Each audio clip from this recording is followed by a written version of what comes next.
my darlings, it's Michelle Visage, and welcome to another episode of Whatcha Packin. New Jersey's own Ariel Versace. Hey, although you are New Jersey, you're really Philly. Yeah, it's like a mix between the two. I kind of just flip-flop back and forth. Whoever's paying, that's where But you you're go, Cherry right? Hill. Yeah, it's right outside Cherry Hill's of there. really New Jersey. It's I always say Philly because then you say like, oh, I'm from Cherry Hill, and they're like, where the hell is that? And you're like, Philly. Philly. Right. Philly. I've gotten a chance to work with you once before. Yeah, in Philly. Yeah. I was judging a show, I think. No, it was an anniversary party, and you were. Like, Was I just hosting you were it? hosting, Not yeah. judging it. Yeah.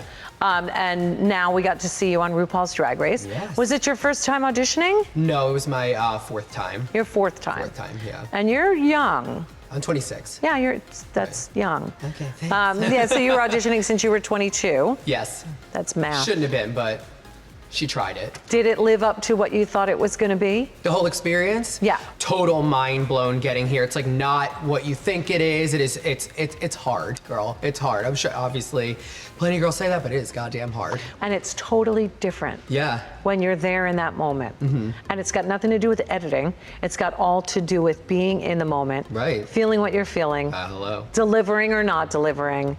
And every time when I judge, when you perform, it's always with the best intention. Right. But sometimes it's just not good enough. Mm-hmm. You know, and it's really hard out there. Right. So what do you tell the kids that want to audition and they think that it's as easy as you thought it was going to be? My ass was delusional because I went in there thinking like, oh, I'm hot.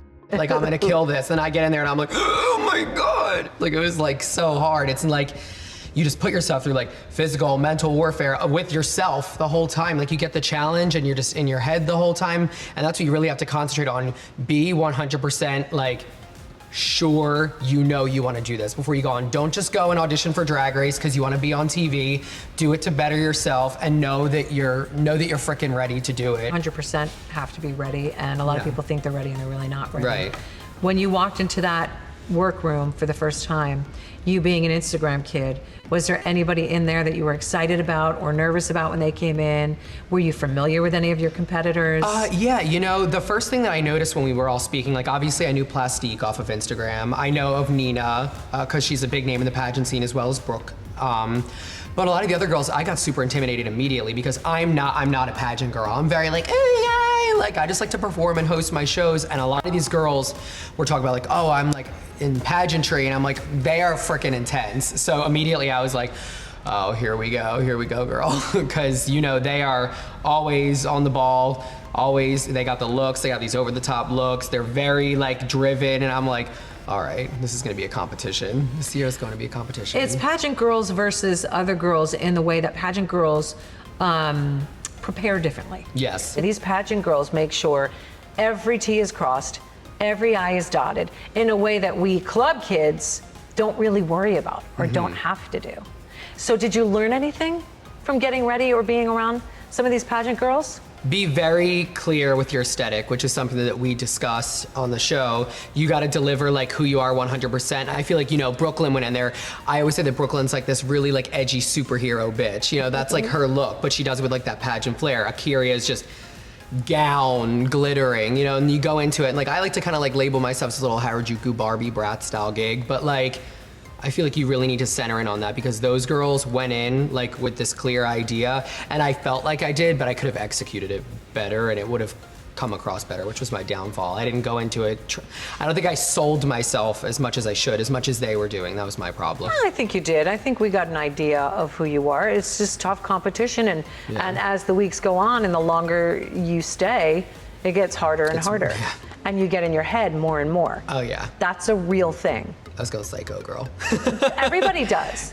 Even the ones that seem to not be, they do in their own way. Right, just keep smiling. That's it. I know you from Instagram, from your hair and your makeup. I know you did Todrick's makeup a few times. Yeah, and I went on tour with him for a little while. Unbelievably beautiful. Thank you. Do you make hair for girls? Do girls commission you to make hair for them? Yeah, so we own our own hair business called Drag by Ariel, and we make hair just for like queens across the country. Like Trixie wore 2 wigs by us for All Stars.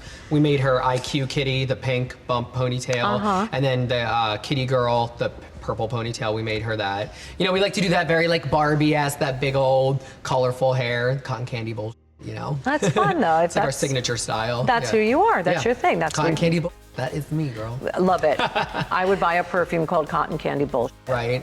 Tell me the hardest part about this competition for you. I guess just being in like the public eye of all these fans all the time through my Instagram. As soon as I was eliminated, you know, I really wish I got to just do more. I mean, obviously anyone would say that when they're eliminated, I wish I got to do more, but I just felt like I didn't want to let these people down who've been like rooting for me to get on, or like, oh, I really hope you make it on Drag Race someday. I'm like, oh, well, me too. And then like to go like fairly a lot earlier than I would have wanted to, I just had this like feeling of disappointment. Like, oh man, I let all these people down that wanted to see me succeed. And I let myself down because I was like, bitch, you could have done better than that. Yeah, but you didn't do terribly. Right, but. You didn't do terribly. I think a lot of you kids come on there and you put too much pressure on yourself. But I gotta go hard, girl. We all do. I get it. It's Jersey style, but you know, you're a hustler. You go hard or you go home. But at the end of the day, so do 14 other girls. Right, and that didn't take away. Like at the end of the day, you know what? I made it on RuPaul's Drag Race. I got to be around all these super talented girls, be in the presence of you, Ru, all the other judges who were like always giving. I mean, I know we take it to heart, but it's always feedback with the best intentions, all the critiques to really build ourselves up. So in the end, you know what?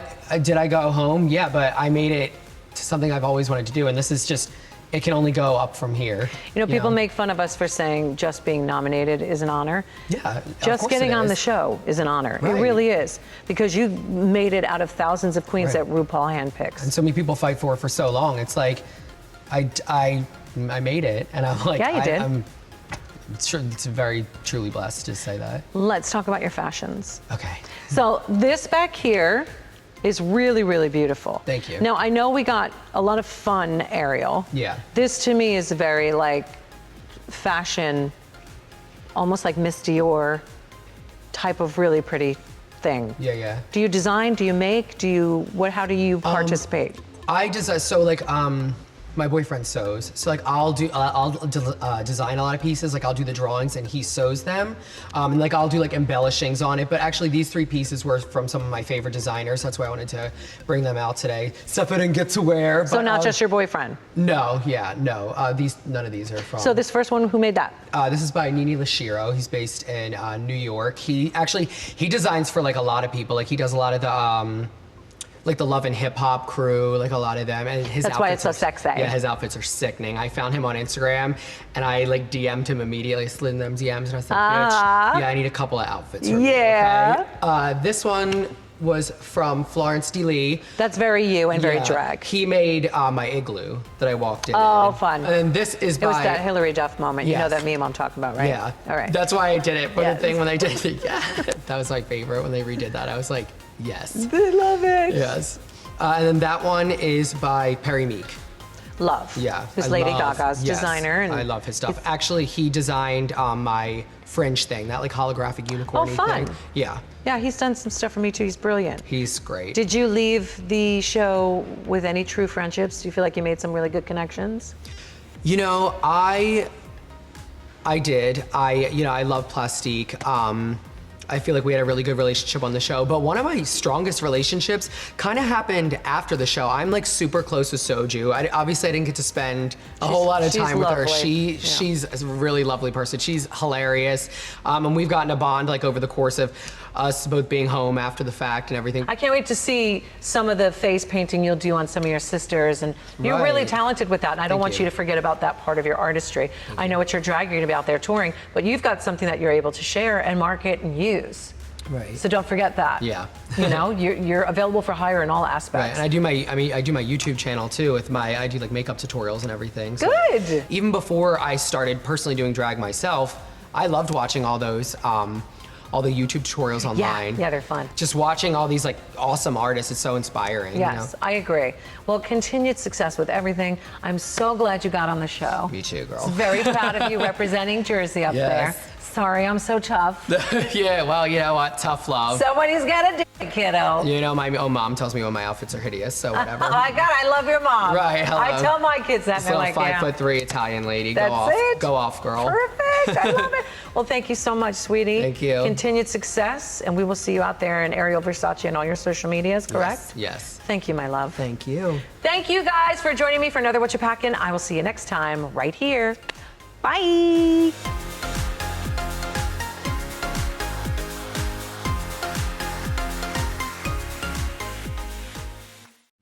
Hey beauties, it's Sasha Velour, the winner of RuPaul's Drag Race Season 9. Do you want all the hot Drag Race tea?